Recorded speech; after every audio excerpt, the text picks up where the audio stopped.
Hey, happy Friday, everyone. I'm on live for my final video about when we set these goals, if you will, for the new year. And the last 2 days, I have been hopping on here, really challenging you to redefine or rename that word goal and not think of it so much as a destination, but a direction that you're going with purpose.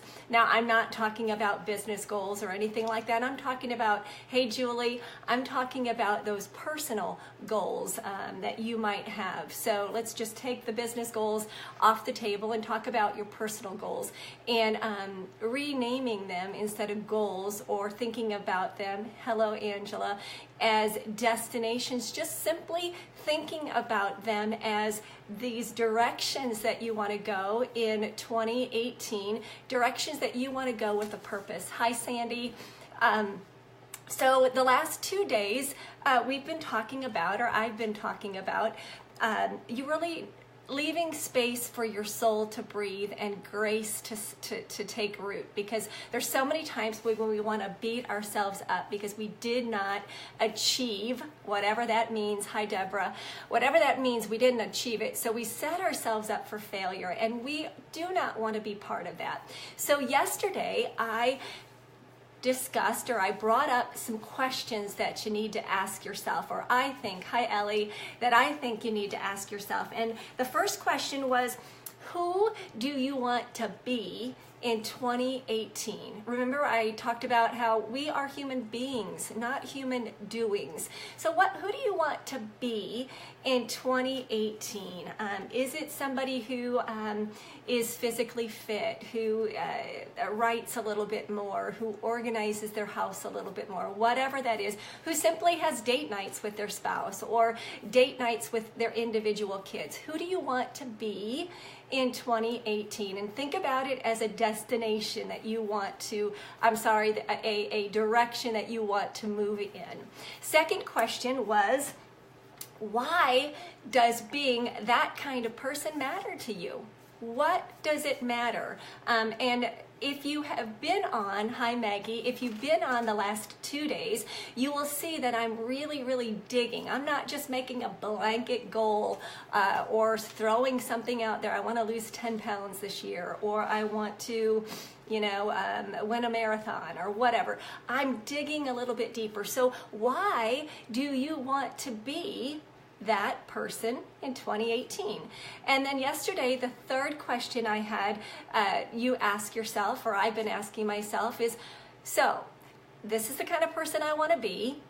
This is why I want to be that person. Now, question number 3, what kind of impact, and I love this question, what kind of impact can I make on my world, my area of influence? What kind of impact can I make? Because that, to me, is what makes the world go around. How can we pay things forward? How can we be the best person that we can be? So anyway, those are the 3 questions that I posed yesterday on this direction that you're going with purpose. I also talked about 2 days ago how, sometimes we can have these audacious goals, and they're so big, but really, if we look at this giant thing and we just simply take little bits of it at a time, it's so much easier. And I gave the analogy of, how do you eat the elephant, which is this big creature? You eat the elephant one bite at a time. So think about that as well. So today, and this is my final day, it's Friday, and I'm sure those of you that have actually been watching these videos the last 2 days are like, okay, enough of it. But this is my last day. So here's what I have done myself, and I challenge you to do. So narrow your path of the direction you want to go in.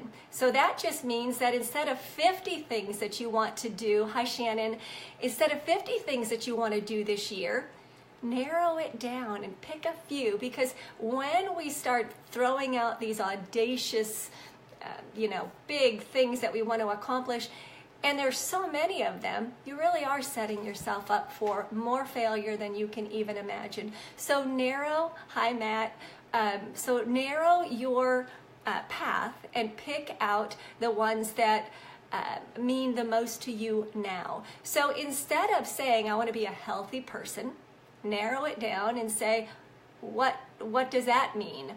Instead of saying, I want to be a writer, narrow it down. What does that mean? So don't throw out like 50 different goals. Hi, Ann. Narrow it down. So ask yourself these questions, and then I'm going to tie it up and I'm done. So number one, what needs to happen to become that person? What needs to happen? If you want to be a runner, let's say that your direction that you want to go this year is you want to be a runner. So what needs to happen? Well, I would say, and I am a runner, and the first thing that I needed to do was get myself a pair of running shoes. And just a little FYI, go to a running store because they know what they're doing and they know how to fit your shoes and they know what socks to wear and all those things. So what do you need to do if you want to be a runner? You need to get some running shoes. You need to get some clothes that are comfortable for when you're running. If you love to listen to music when you run, I do, you got to get a playlist. So what do you need to do? If you want to be a writer, what do you need to do? I would say that you need to get yourself a journal or maybe a computer. Maybe you need to block off time in your calendar for you to write.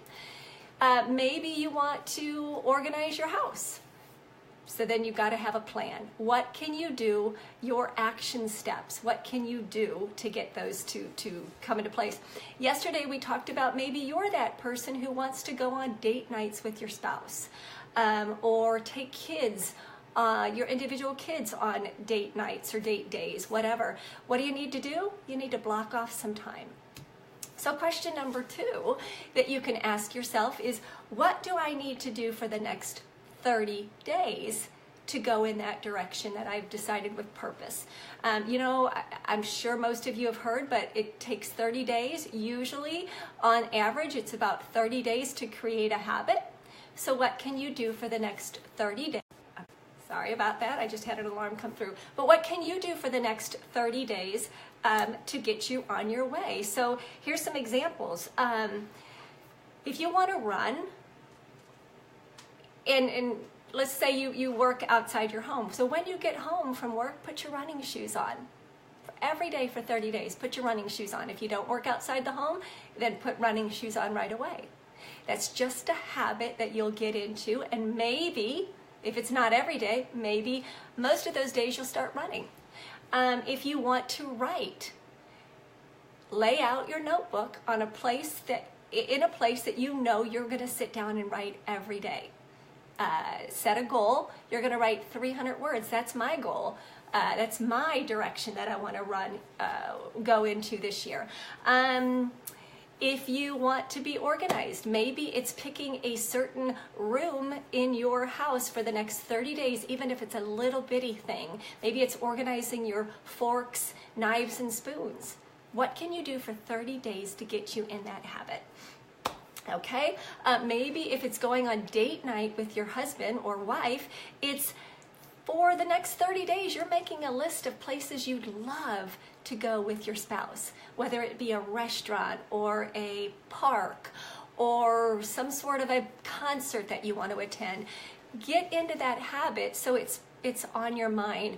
I hope that you see the last 3 days now that I'm really trying to get you, like I'm trying to get me, to dig deeper so I'm not just throwing something out there. And then something else that I think you need to do is to just plan to mess up. Mess ups are part of life. In fact, mess ups are guaranteed in life. And you've heard this before, but we grow from our mistakes. So plan to mess up, plan to have setbacks. I've been saying the last couple of days, you can jog, you can sprint, you can race toward those goals that you have, but plan to have some setbacks. And then while you're at it, define what a setback is. What does it mean to you to have a setback? What does it mean to be a failure? I guarantee you that you are harder on yourself than what you need to be, because no one is perfect. How do you define failure? How do you define success? Do it both ways. And then lastly, celebrate. Celebrate the little bitty steps that you've made in the direction that you want to go in 2018. Be ready to celebrate yourself. So that's it. So in a nutshell, what I have been videotaping myself on here about is for you to extend grace to yourself. Have grace, not necessarily goals. Don't think about them as, hey, Tony, don't think about them as destinations. They are simply directions that you want to go in. And I guarantee your soul will breathe lighter this year.